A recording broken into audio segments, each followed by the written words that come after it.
और जिनका सागर से व्यक्तिगत रूप से मुझसे बड़ा स्नेह लंबे समय से रहता आ रहा है, सम्मानीय पीसी शर्मा जी आए और हमें संबोधित करें।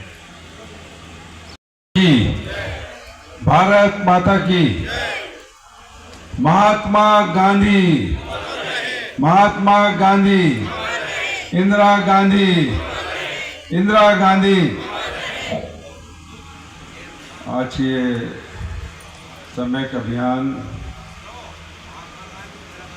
जो अभी भाई हर्ष पूर्व मंत्री जी ने कहा, उसका ये समापन कार्यक्रम है सागर में। यहाँ उपस्थित आदरणीय इस पूरे विचार के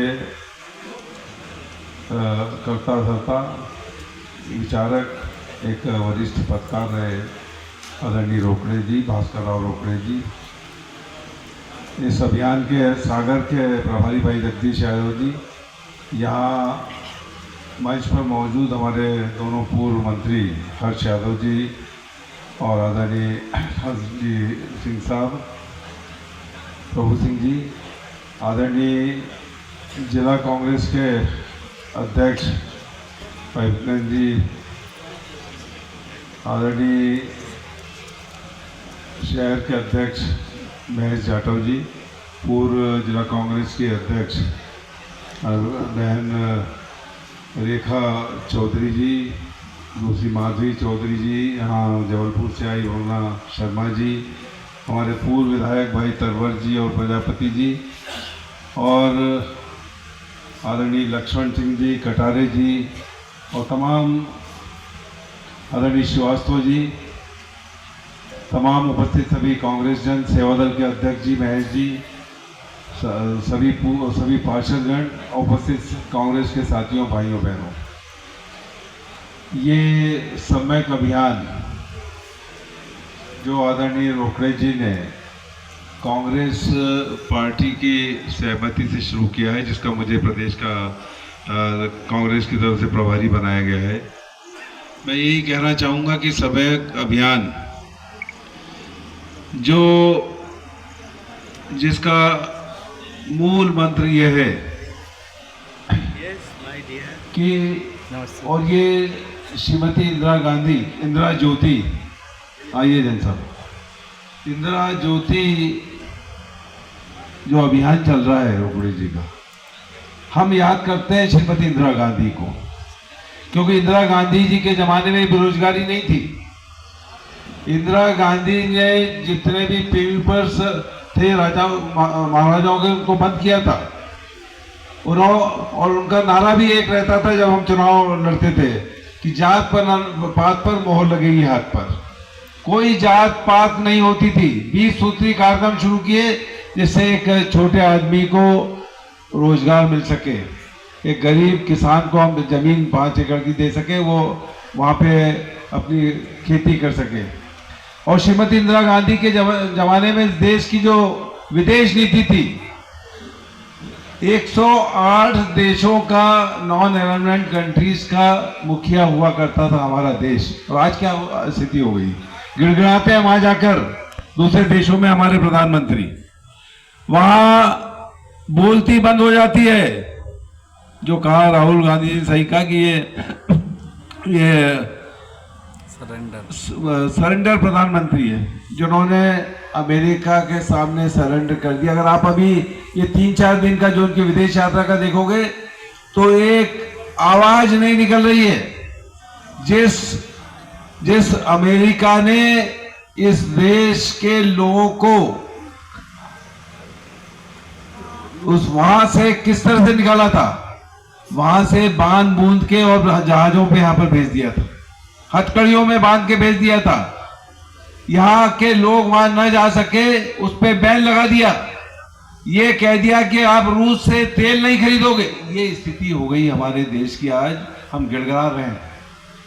और बात ये इस अभियान में जो एक अभियान और जुड़ा हुआ है, जो है कर्मचारियों की बात, आउटसोर्स कर्मचारी, इनका बिल्कुल दोहन हो रहा है, पूरी तरह से दोहन हो रहा है। पूरे कर्मचारी संगठन परेशान है। जो शासकीय कर्मचारी, सही कहा अभी आदरणीय श्रीवास्तव जी ने कि एक बार कोई रिटायर हो गया तो दूसरी पोस्ट ही खत्म हो जाती है।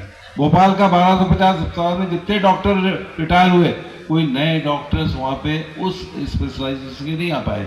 तो ये तमाम बातों के लिए यह है। और जैसा भी हर्ष भाई ने कहा कि 6 जनवरी 2026 को छिंदवाड़ा में जो कार्यक्रम हुआ था वो इसलिए था कि महात्मा गांधी ने जो असहयोग आंदोलन शुरू किया था वो वहीं से किया था। वहाँ के आदिवासी लोगों को लेके उन्होंने असहयोग आंदोलन शुरू किया जो पूरे देश के अंदर प्रसिद्ध हुआ था। तो ये किया था, मैं भी उस कार्यक्रम में पहुंचा था। और ये कुल मिला के इनकी जो नीतियां हैं भारतीय जनता पार्टी, उनसे असहयोग आंदोलन के साथ ही जो बात इसमें हमारा जो अभियान है कि चलो रामराज की ओर, ये रामराज की ओर चलो, ये अभियान कहाँ से आया? हमारे जो राष्ट्रीय प्रवक्ता हैं पवन खेड़ा जी, वो आए थे भोपाल में और उन्होंने इसकी शुरुआत की थी। और ये बात वहाँ से आई कि महात्मा गांधी जी को भोपाल में नवाब भोपाल ने बुलाया था। तो उनने पूछा कि भाई ये अगर आपकी ये अंग्रेज चले गए और सरकार बनी तो कैसे सरकार होगी?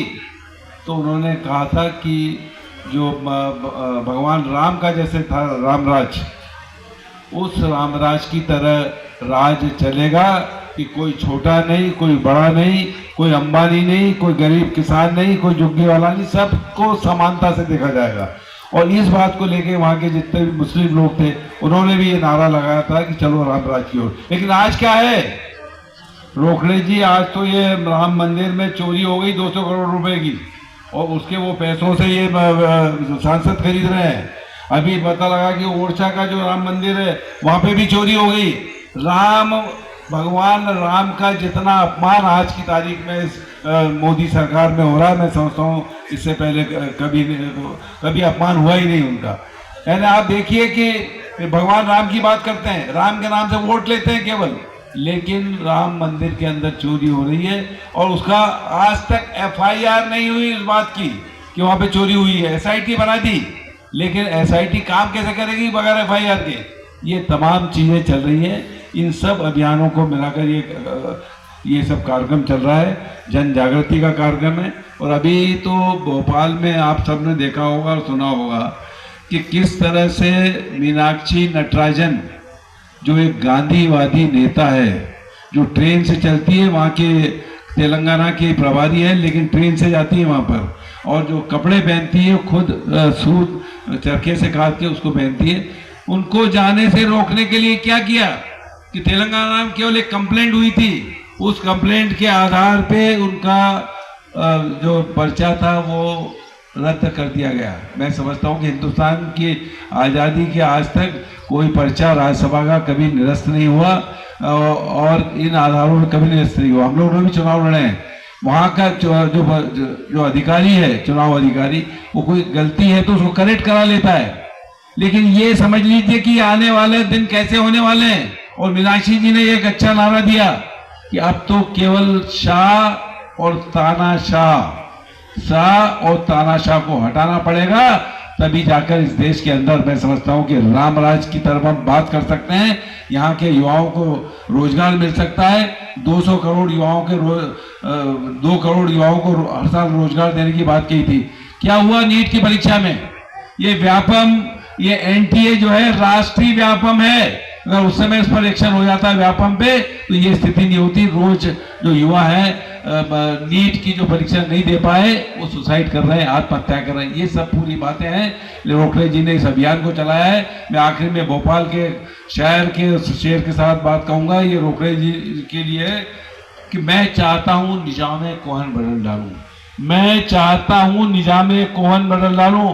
ये फकत मेरे बस की बात नहीं। उठो मेरे सभी कांग्रेस के साथियों, सभी युवा साथियों, ये सब की बात है, 2-4-10 की बात नहीं, 2-4-10 की बात नहीं। धन्यवाद, जय हिंद।